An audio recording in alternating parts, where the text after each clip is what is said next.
أعوذ بالله من الشيطان الرجيم. بسم الله الرحمن الرحيم. وإذ جعلنا البيت مثابة للناس وأمنا واتخذوا من مقام إبراهيم مصلى وعهدنا إلى إبراهيم وإسماعيل أن طهرا بيتي للطائفين والعاكفين والركع السجود.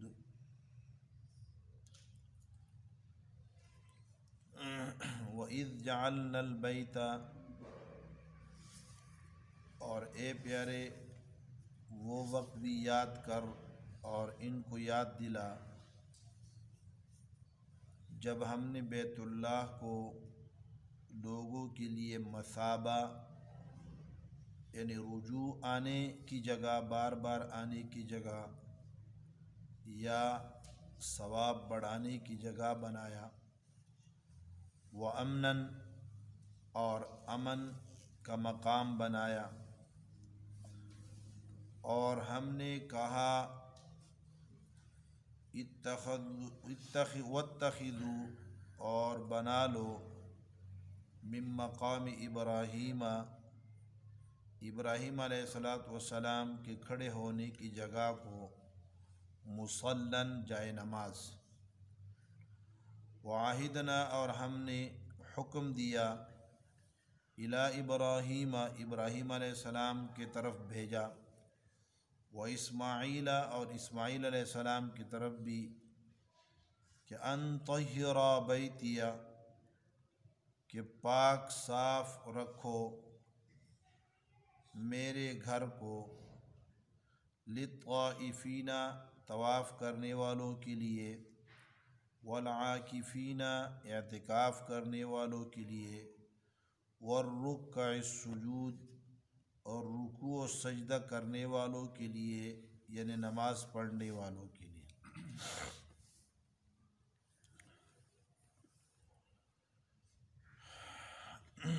مسئلہ آیت نمبر 124 سے سورت کا دوسرا مسئلہ وہ شروع ہو چکا ہے۔ سورت میں مجموعی طور پر 4 مسائل کا ذکر آئے گا۔ نمبر 1 توحید کا مسئلہ، نمبر 2 رسالت، نمبر 3 جہاد، نمبر 4 انفاق فی سبیل اللہ۔ تو مسئلہ توحید کے آغاز، مسئلہ رسالت کے آغاز میں آپ علیہ السلام کے جد امجد حضرت ابراہیم علیہ السلام کا تذکرہ اور ان کا بنی اسرائیل یعنی یہود، نصارہ اور مشرکین مکہ پر حجت تامہ ہونا، یہ بیان کیا گیا۔ اور میں نے عرض کی تھی کہ ابراہیم علیہ السلام کے واقعہ میں 3 بنیادی چیزیں ذکر ہوں گی۔ نمبر 1، ابراہیم علیہ السلام نے کعبہ کی بنیاد رکھی، کعبہ کی تعمیر کی ہے مرکز توحید بنانے کے لیے۔ نمبر 2، ابراہیم علیہ السلام نے خاتم الانبیاء صلی اللہ علیہ وسلم کے لیے دعا فرمائی ہے امام مرکز بنانے کے لیے، اور خود ابراہیم علیہ السلام اور یعقوب علیہ السلام نے وصیت کی ہے اپنے ابناء کو، اپنے ماننے والوں کو توحید کی۔ تو یہود، نصارہ اور مشرکین عرب زبانی دعوت تو کرتے ہیں کہ ہم ابراہیمی ہیں، لیکن ابراہیم علیہ السلام کے راستے پہ ان کے نقش قدم پہ ان میں سے کوئی بھی نہیں چل رہا.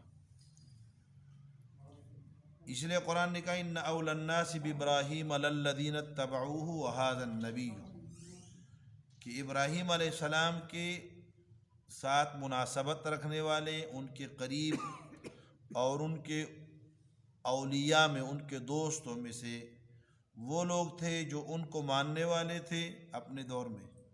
وَهَذَا النَّبِيُّ وَالَّذِينَ آمَنُوا مَعَهُ، اور یہ نبی یعنی جناب رسول اللہ صلی اللہ علیہ وسلم اور آپ کے ماننے والے اصل میں ابراہیم علیہ السلام کے ماننے والے اور متبع ہیں. تو آیات میں 5 امور کا ذکر ہے، جس میں امر اول کل ذکر ہو گیا ہے، عظمت شان ابراہیم علیہ السلام، اور 3 امور سے ان کی شان کی رفعت اور عظمت بیان کی گئی. ایک، جن چیزوں کا ان کو حکم دیا گیا انہیں مکمل کیا. نمبر 2، اللہ نے ان کو امام اور مقتدا بنایا. نمبر 3، اللہ نے ان کے اولاد میں جو محسنین ہیں ان میں بھی امامت اور نبوت کو جاری رکھنے کا عندیہ دیا اور عہد فرمایا. بانی کعبہ کے ذکر کے بعد آج بنائے کعبہ کا تذکرہ ہے. بانی بنانے والے کو کہتے ہیں، بنا بنانے کو کہتے ہیں. تو اس آیت کا جو عنوان ہے یا اس کا ٹاپک آپ اس کو کہہ لیں، وہ ہے بیان عظمت شان کعبہ. بیت اللہ شریف کی عظمت کو بیان کرنے کے لیے یہ آیت مبارکہ لائی گئی ہے، اور اس میں بھی 3 طرح بیت اللہ شریف کی شان کو بیان کیا گیا ہے. نمبر 1 مثابتاً، نمبر 2 امناً، اور نمبر 3 ان طہیرہ. تو فرمایا اذ جعلنا البیت، یہ اذ شاہ ولی اللہ محدث دہلوی رحمۃ اللہ علیہ فرماتے ہیں کہ یہ لبیان مواعظ ہائلہ، بڑے بڑے واقعات بیان کرنے کے لیے قرآن کریم میں اذ آتا ہے. تو اوپر وَإِذِ ابْتَلَىٰ میں بھی اذ آیا، ابراہیم علیہ السلام کا واقعہ بیان کرنے کے لیے، ان کی عظمت شان کے اظہار کے لیے، اور یہاں بھی توجہ دلانے کے لیے. اور اس کا یہ ظرف ہے، اس کا فعل اس کا عامل جو ہے وہ محذوف ہوتا ہے، تو اس لیے کہتے ہیں وَاذْكُرْ إِذْ جَعَلْنَا الْبَيْتَ، یاد کرو، یاد دلاؤ، لوگوں سے کہہ دو کہ جب ہم نے بنایا بیت اللہ کو. البیت، بیت اس سے مراد کیا ہے؟ بیت عام گھر کو کہتے ہیں، لیکن بیت اللہ شریف کے لیے لفظ بیت ایسے ہو گیا ہے جیسے لفظ نجم ثریا کے لیے ہے، یعنی معروف اور مشہور ہو گیا.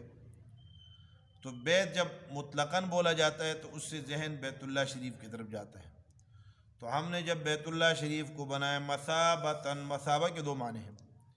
مثابہ یصاب یصوب صوباً، اس کے معنی ہے رجا رجوعاً، لوٹنا. وہ جگہ جہاں جی بار بار لوٹنے کو کرے، ایک مرتبہ بندہ دیکھے پھر بار بار دیکھنے کو جس جگہ کا دل چاہے، اسی کیا کہتے ہیں؟ مثابہ کہتے ہیں. تو بیت اللہ شریف کو اللہ رب العالمین نے اسی طرح بنایا ہے کہ جو ایک بار دیکھتا ہے وہ کہتا ہے یا اللہ مجھے بار بار آنے کی توفیق دے دے. اور یہ جو نعت خوان ہوتے ہیں تو یہ تو بہت زیادہ نعت خوانی میں بہت زیادہ مبالغہ کرتے ہیں. تو کوئی نعت خوان تھا، وہ بڑا جو ہے نا رو رہا تھا، اور نعت میں وہ بڑا سٹائل لگا کہ مدینے جاواں پھر واپس نہ آواں. تو کسی مخیر صاحب نے سن لیا تو اسے کہا کہ اچھا یار یہ تو بڑا درد دل رکھنے والا ہے. تو اس کو بھیج دیا کہ بھئی آپ جاؤ وہیں رہو. وہ گیا، کچھ دن گزارنے کے بعد پھر آدمی کو گھر یاد آ جاتا ہے تو وہ واپس آ گیا، گھر آ گیا. جب گھر آیا تو وہ پھر کئی نعت پڑھ رہا تھا، وہ تو اس کا پروفیشنل کام تھا. تو اس بندے نے پھر دیکھ لیا کہ یار تینوں بھیجا نہیں سی کہ جاؤ نبی علیہ السلام کے عاشق ہو تو وہیں پہ رہو، تو پھر واپس کیوں آ گئے؟ وہ کہتے لاہور لاہور ہے اپنا گھر گھر ہوتا ہے نا، تو اس لیے دل بہت کرتا ہے۔ تو مثابہ کا معنی کیا ہے؟ رجع رجوع، جہاں بندہ بار بار جانے کا جی چاہے، بار بار، جس نے ایک مرتبہ دیکھ لیا ہے اس کا جی روزانہ کرتا ہے، بلکہ اس کا زیادہ جو ہے نا یاد آتی ہے حرمین شریفین کی بمقابلہ اس کی جس نے نہیں دیکھا۔ جس نے نہیں دیکھا ہوتا اس کے سامنے تو ایک ذہنی تصویر ہوتی ہے، ایک پریکٹیکلی تصویر اور واقعی تصویر تو ہوتی نہیں ہے اس کے سامنے۔ جو ایک مرتبہ دیکھ لیتا ہے اس کے سامنے تو ساری چیز آ جاتی ہے، وہ کہتے ہیں یا اللہ دوبارہ لے جا، دوبارہ لے جا، بار بار لے جا۔ تو وہاں ہم جب گئے تھے تو ہمارے ساتھ گروپ میں ایک حاجی صاحب تھے، وہ کہتے تھے کہ نہیں مکی صاحب بلکہ کہتے ہیں کہ پاکستانیوں تم اللہ کے ساتھ جو ہے دھوکہ کرتے ہو۔ وہاں کہتے ہیں یا اللہ ایک بار لے جا، ایک بار تیری مہربانی ہے، ایک بار لے جا۔ تو جب یہاں آ جاتے ہیں پھر کہتے ہیں اللہ بار بار لے کے، اللہ بار بار لے گیا۔ تو وہاں سے ایک بار مانگتے ہو، جب یہاں آ جاتے ہو پھر کہتے ہو اللہ بار بار، اللہ بار بار۔ پھر تو انسان کا جی نہیں بھرتا جس کے دیکھنے سے، اسے کیا کہتے ہیں؟ مثابہ۔ یا مثابہ ثواب سے ہو، یعنی جائے ثواب، یعنی جہاں ثواب بڑھ جائے۔ تو حدیث شریف میں آتا ہے، آپ علیہ السلام نے فرمایا کہ یہاں پہ ایک نماز دوسری جگہ میں 1,00,000 نمازوں کے برابر ہے، اس لیے جگہ ثواب بڑھ جانے کی جگہ بھی اس کا معنی ہے۔ جعلنا البیت مثابۃ للناس، لوگوں کی، یا مثابۃ مجمعا للناس، لوگوں کے جمع ہونے کی جگہ، یہاں لوگ ہر طرف سے جمع ہو کر آتے ہیں، اس لیے بھی اس کو کہا مثابہ کہا۔ مثابۃ للناس و امنن، اور اس کو امن کی جگہ بنا دے، امنن مأمنن، یا تو یہ اس دور کے اندر یعنی ہمیشہ سے امن والی جگہ رہا ہے۔ آپ نے زمانہ جاہلیت کے اندر بھی جب ہر طرف مشرکین مکہ کے حوالی اور جو ہے عوائل میں اور قبائل میں جنگ و جدال جاری تھا، تو تب بھی مسجد حرم اور حرم محترم کے اندر لوگ قتل و قتال اور جدال سے اور جھگڑوں سے بچتے تھے اور اجتناب کرتے تھے۔ آپ علیہ السلام نے فرمایا کہ ان الحرم، اللہ رب العالمین نے حرم کو اس دن محترم بنا دیا تھا اور اس کو قابل احترام بنا دیا تھا، اس میں قتل و قتال کو حرام کیا تھا، یوم خلق السماوات والارض، جس دن اللہ نے زمین و آسمان کو پیدا کیا، اور اس کی حرمت اسی طرح ہے جس طرح کہ اس کی حرمت پہلے تھی۔ میرے لیے اس کی حرمت کو صرف ایک ساعت کے لیے، یعنی ایک وقت کے لیے، مخصوص وقت کے لیے اٹھایا گیا، اور آج کے بعد پھر بھی یہ اسی طرح محترم ہے اور اس طرح حرام ہے، اس میں قتل و قتال جس طرح کے پہلے تھے۔ تو امن والا بنا دیے، لوگ بھاگ کر وہاں پناہ لے لیتے تھے۔ اس لیے امام ابو حنیفہ رحمۃ اللہ علیہ کا مذہب یہ ہے کہ اگر ایک آدمی جنایت کر کے حرم شریف میں چلا جاتا ہے، جنایت کر کے حرم شریف میں چلا جاتا ہے، تو اس کو امن حاصل ہوگا، اس کو وہاں پہ اس جنایت کی سزا اس پر جاری نہیں ہوگی، حد اس پر وہاں جاری نہیں ہوگی، اس کو وہاں سے نکالیں گے اور نکال کر حرم سے نکال کر باہر اس کے اوپر جو ہے نا اس کو جاری کریں گے۔ امام شافعی رحمۃ اللہ علیہ کہتے ہیں کہ نہیں، ان الحرم لا يعز عاصیا ولا فارا بدم، کہتے ہیں یہ عمرو بن سعید کا قول ہے، لیکن عمرو بن سعید تو گورنر تھا حجاج کا، اور اس نے جو ہے جو ان کو یزید کا بلکہ، اور جو ان کی بیعت نہیں کر رہے تھے، جیسے عبداللہ ابن زبیر رضی اللہ تعالیٰ عنہ، دوسرے صحابہ کرام، تو ان کے بارے میں اس نے کہا تھا جب یہ حرم میں چلے گئے تو وہ انہیں پکڑنے کے لیے، گرفتار کرنے کے لیے لے جانے لگے، تو اس نے یہ اعلان کیا کہ ان الحرم لا، کسی نے کہہ دیا کہ یہ تو حرم ہے اور آپ حرم کے اندر جو ہے نا ان لوگوں کو سزائیں دے رہے ہیں، تو اس نے یہ قول کر دیا کہ ان الحرم لا يعز عاصیا ولا فارا بدم، کہ حرم جو ہے وہ کس کو، نافرمان عاصی کو اور یا کوئی خون کر کے بھاگا ہو اسے پناہ نہیں دیتا، اسے محفوظ نہیں کرتا، اسے نہیں بچاتا۔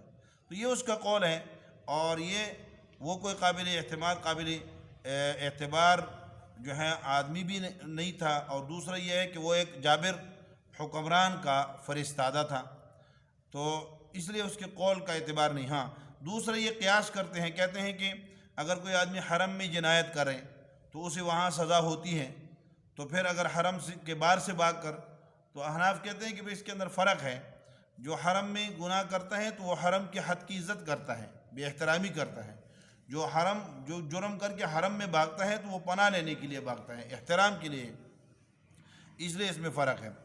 وہ امن کی جگہ بنا دیا ہے، ہر طرف سے امن ہے۔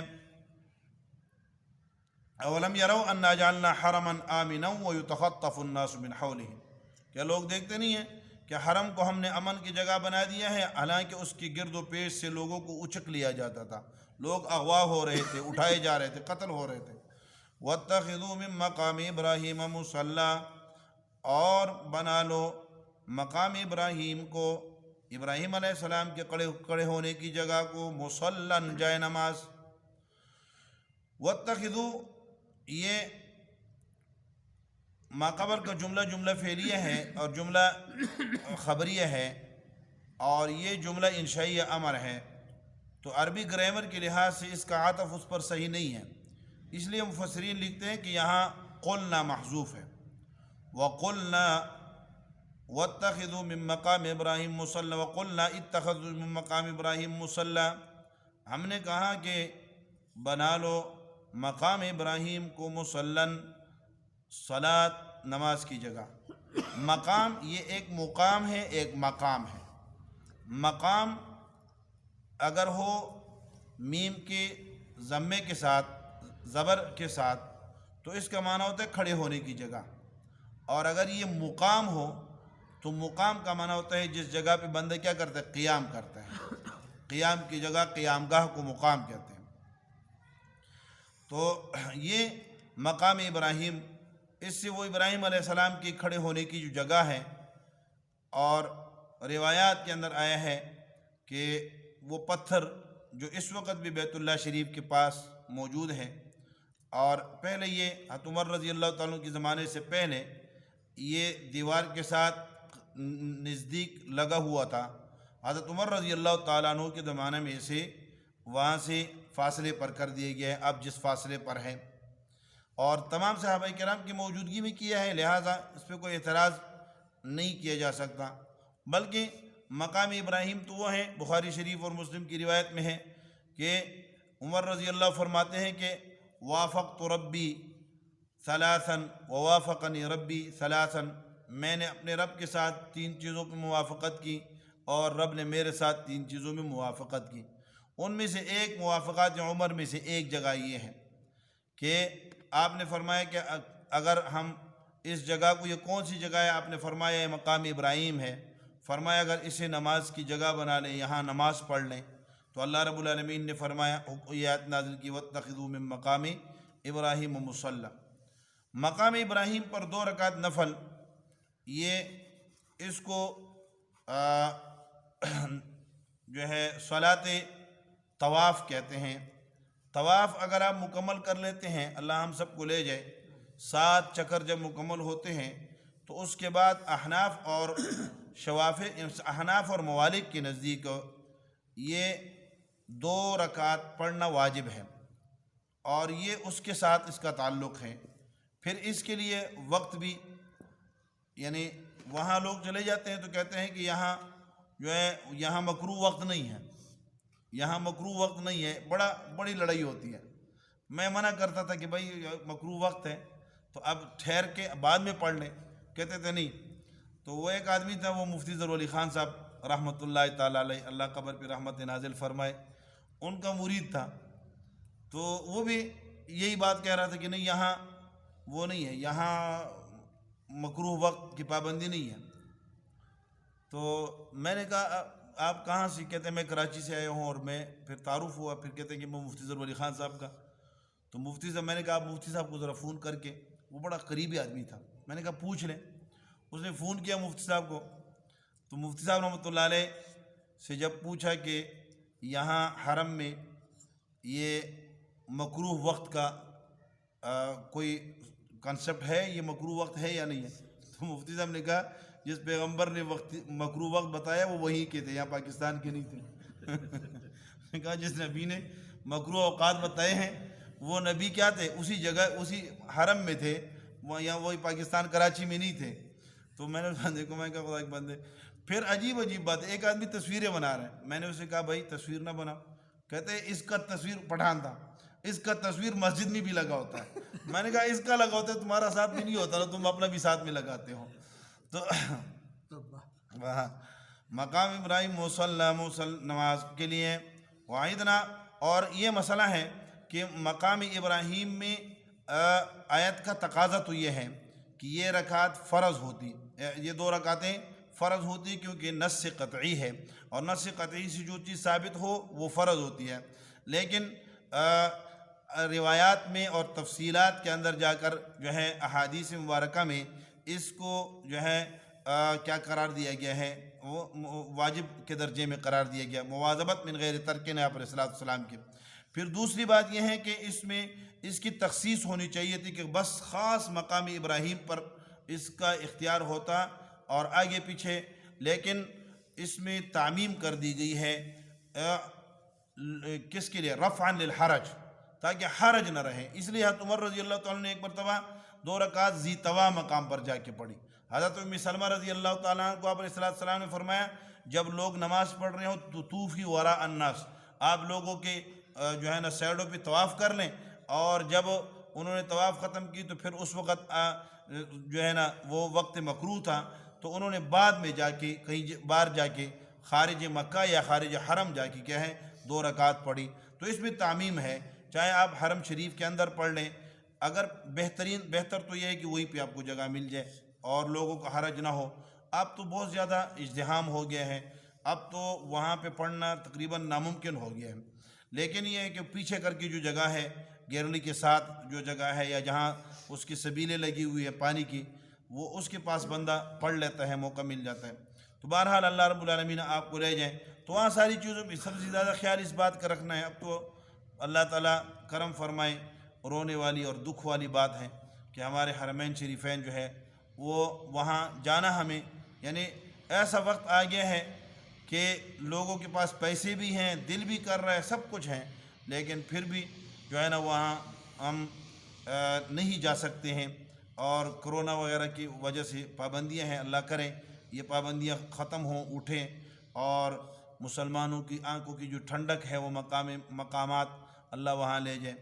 تو واتخذوا مقام ابراہیم مصلی وعیدنا الی ابراہیم و اسماعیل، اور ہم نے حکم دیا تھا ابراہیم، عہد کا معنی یہاں حکم کے ہیں، وعیدنا الی ابراہیم، ہم نے حکم دیا ابراہیم علیہ السلام اور اسماعیل علیہ السلام کو، ان طہرا بیتی للطائفین، کہ پاک رکھیں، ان طہرا پاک کریں، یعنی نجاسات سے بھی پاک کرنے کا معنی ہے نجاسات ظاہریہ، اور نجاسات باطنیہ یعنی شرکیات سے کسی مشرک کو وہاں داخل نہ ہونے دیا جائے۔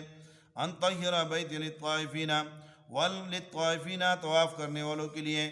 3 قسم کی عبادات یہاں ذکر ہوئی ہیں، ایک طواف، دوسری اعتکاف، اور تیسری نماز۔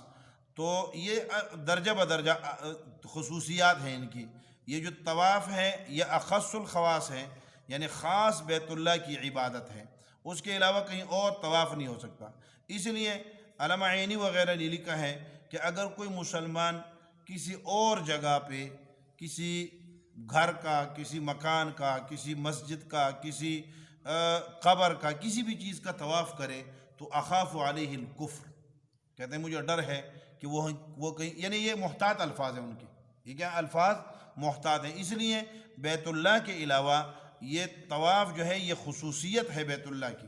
مسجد نبوی میں بھی آپ طواف نہیں کر سکتے، کسی اور جگہ آپ طواف نہیں کر سکتے۔ اس لیے جب اللہ پاک ہمیں لے جائے، آپ کو بھی لے جائے، تو حرم شریف میں سب سے زیادہ جو اجر ہے وہ کس کا ہے؟ وہ طواف کا ہے۔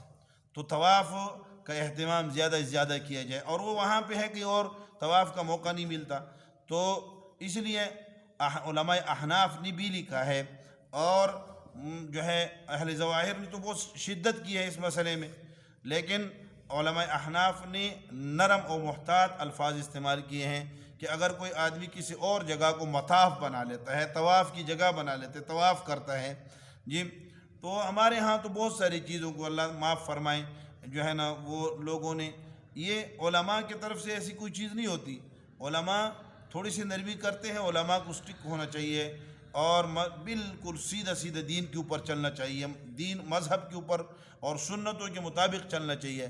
جب عالم، جب مقتدی جو ہیں وہ جب وہ مستحبات چھوڑتا ہے تو عوام سنتیں چھوڑ دیتی ہے، اور جب عوام وہ مقتدی سنتیں چھوڑتا ہے تو عوام واجبات چھوڑ دیتے ہیں، جب وہ مقتدی واجبات چھوڑیں تو عوام فرائض کی تارک ہو جاتی ہے۔ اسی طرح جب علماء سستی کرتے ہیں، تہاون کرتے ہیں، نرمی کرتے ہیں، چلو کوئی بات نہیں کرتے ہیں، تو اس سے کیا ہو جاتا ہے، عوام جو ہے وہ بہت غلط طرف چلے جاتے ہیں۔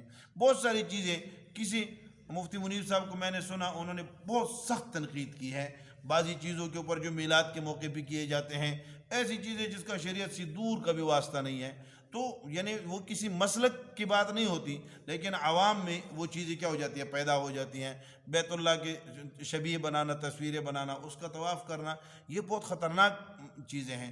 تو ہم تو نہیں بناتے ہیں، ہمیں تو کسی کے اوپر ہم یہ نہیں کہتے کہ وہ فلاں جو ہے نا وہ بھائی وہ عمل آپ اپنا درست کریں، ہمیں آپ پر ترس ہے۔ اگر آپ مولانا بجلی صاحب کہتے تھے سارے کافر ہو جاؤ، میرے ایمان پہ ذرا فرق نہیں پڑے گا، سارے مسلمان ہو جاؤ، سارے نمازی ہو جاؤ، میرے ایمان پہ پھر بھی کوئی اثر نہیں پڑے گا۔ تو ہم تو یعنی آپ پر ترس ہے، یہ نہیں ہے کہ آپ کے ساتھ کوئی دشمنی ہے، کوئی ناراضگی ہے، کوئی آپ کا بھائی جو بھی لوگ کیا کرتے ہیں اس طرح کی چیزیں کرتے ہیں تو انہیں شریعت کو سیکھنا چاہیے، سمجھنا چاہیے، اور ایسی چیزیں جو نقصان دہ ہے اس سے بچنا چاہیے۔ شریعت کے نام پہ، دین کے نام پہ شیطان کروا لیتا ہے، ہم کمزور ہیں، شیطان کے پیچھے لگ جاتے ہیں۔ تو سب سے اہم ترین اور اخص ترین عبادت وہ کیا ہے؟ طواف ہے، جو خاص بیت اللہ کے لیے ہے۔ تو فرمایا طواف کرنے والوں کے لیے، والعاکفین، اور اعتکاف جو ہے وہ بیت اللہ شریف میں بھی ہو سکتا ہے اور اس سے جو ہے دوسرے جگہوں پہ بھی ہو سکتا ہے، لیکن ہر مسجد میں، جامع مسجد میں بہتر ہے، لیکن باہر کہیں جنگل میں اور جو ہے ویرانوں میں وہ نہیں ہو سکتا، کسی آبادی میں کیا جاتا ہے۔ تو یہ اس سے یعنی نماز سے خاص اور طواف سے عام عبادت ہے۔ والرکوع سجود، اور رکوع اور سجود کرنے والے، رکع زیادہ رکوع کرنے والے، سجود زیادہ سجدے کرنے والے۔ رکوع اور سجدے کرنے والے سے مراد کیا ہے؟ نماز ہے، اور مراد اس کو رکوع اور سجدے کا ذکر اس لیے کیا گیا ہے کہ نماز میں بندہ کھڑا ہے تو کھڑے کا پتہ نہیں چلتا کہ یہ نماز پڑھ رہا ہے کہ نہیں کر رہا، جب رکوع کرتا ہے تو پتہ چل جاتا ہے، جب سجدہ کرتا ہے تو اس کا امتیاز ہوتا ہے، اس لیے اس کا ذکر کیا ہے۔ اور رکوع کو مقدم کیا ہے کیونکہ یہود کے نماز میں رکوع نہیں ہوتا تھا، اس لیے اسے کیا ہے، ان کی تردید کرنے کے لیے، ان پر تنقید کرنے کے لیے باریک انداز میں، اس لیے رکوع کو سجدے سے مقدم کیا۔ ویسے بھی رکوع سجدے سے جو ہے واقعاتاً بھی کیا ہے، عملاً بھی مقدم ہے۔ والرکوع سجود، رکوع کرنے والے، سجدہ کرنے والے، اور خاص ذکر جو ہے رکوع اور سجدے کا اس لیے کیا، میں نے عرض کر دیا کہ اس سے کیا ہے، نماز کا امتیاز معلوم ہو جاتا ہے، پتہ چل جاتا ہے۔ اللہ ہم سب کو عمل کرنے کی توفیق نصیب فرمائے۔ اللهم صل وسلم على سيدنا ومولانا محمد وعلى آله وصحبه وبارك وسلم تسليما كثيرا كثيرا. اللهم آنس وحشتنا في قبورنا بالقرآن العظيم، اللهم ارحمنا بالقرآن العظيم، اللهم اجعله لنا إماما ونورا وهدى ورحمة، اللهم ذكرنا منه ما نسينا وعلمنا منه ما جهلنا وارزقنا تلاوته آناء الليل وآناء النهار واجعله لنا حجة يا رب العالمين. صلى الله تعالى على النبي الكريم وعلى آله وصحبه أجمعين، آمين برحمته.